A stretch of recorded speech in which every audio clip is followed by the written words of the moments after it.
حضرت عمر بیٹھے تھے. ہمارے یہاں تو روز لوگ دلیلیں دیتے ہیں نا, کہتے ہیں حضرت صاحب آپ ٹھیک کہہ رہے ہیں پر اب کام نہیں چلتا, آپ ٹھیک کہتے ہیں پر گزارا نہیں ہوتا, اب آپ ٹھیک کہتے ہیں پر وہ دور اور تھا, یہ دور اور ہے. تو میں نے کہا نہیں, آپ کو غلطی لگ گئی ہے, وہ بھی میرے نبی کا دور تھا, یہ بھی میرے نبی کا دور ہے, جھنڈا حضور کا ہی چمک رہا ہے, آپ کو غلطی لگ گئی.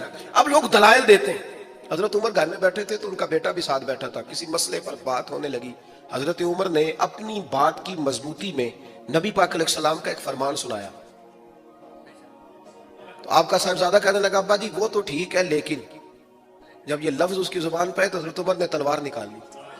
فرمایا اٹھ نکل میرے گھر سے, میں رسول اللہ کی بات کرتا ہوں تو اگر مگر کرتا ہے, میں حضور کا فرمان سنا رہا ہوں تو اگر مگر کرتا ہے, نکل جا, کوئی جگہ نہیں تیرے لیے, چل دوڑ جا. جو میرے نبی پاک کا فرمان آنے کے بعد اگر مگر کرے وہ عمر کی چھت کے نیچے نہیں رہ سکتا. چل نکل, یہ کوئی بات ہے؟ پیار بھی کرتا ہے, کلمہ بھی پڑھتا ہے, اگر مگر بھی کرتا ہے.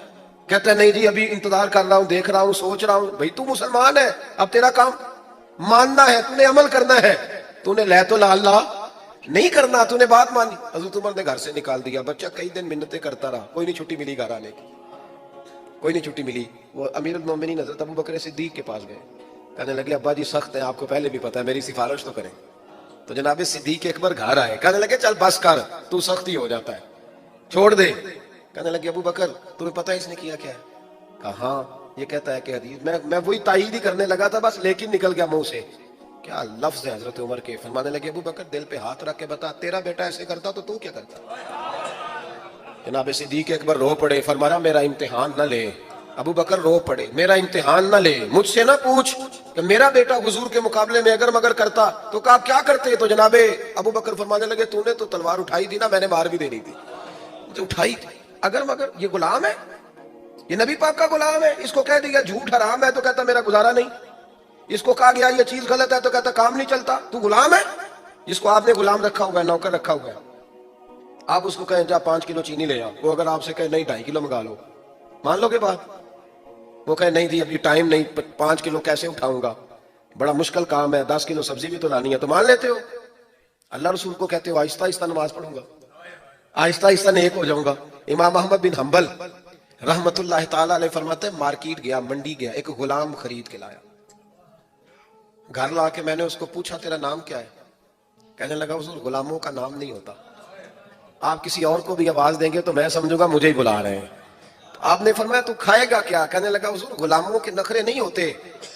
امام صاحب فرماتے ہیں مجھے وجد ہو گیا اس کی باتوں سے, میرا وجود کے رونگٹے کھڑے ہو. میں نے تیسرا سوال پوچھا, میں نے کہا تو یہ کمرے ہیں حجرے کوئی پسند کر لے, کہاں رہے گا؟ کہتے وہ رو پڑا, میرے پاس آ گیا. کہنے لگا حضور مجھے غلام ہی رہنے دیں, میری عادتیں نہ خراب کریں. حضور آپ جہاں آپ کا دل کرے نا اشارہ کر دینا, میں وہیں سو جاؤں گا. امام صاحب کہتا ہے میں نے اسے کہا اٹھو یار, وہ کھڑا ہوا تو میں نے کہا سینے لگ جا, تو آزاد ہے, تو غلام بننے کے نہیں, تو آقا بننے کے قابل ہے. تو راتی جاگے تے شیخ سداویں تے راتی جاگ دے کتے تیتھوں کتے. حضرت بابا بلے شاہ صاحب نے بڑی پتے کی بات سمجھائی. کہنے لگے تو نے ایک کتا رکھا ہوتا ہے, تو اس کا مالک ہوتا ہے, ایک روٹی تو ڈالتا ہے اسے, کتا دوسری مانگے تو جوتا اٹھا لیتا ہے. اور فرمایا وہ ایک روٹی کھا کے نا ساری رات تیری پہرے داری کرتا ہے, ایک لقمے کی وجہ سے ساری رات کتا تیرے دروازے پہ کھڑا ہے. اور فرمانے لگے تو اے سی میں سوتا ہے, وہ جا کے نا کسی نالی میں سویا رہتا ہے. فرمایا جس کا تو مالک ہے تو اپنی نعمت دیکھ اور اس کی نوکری دیکھ.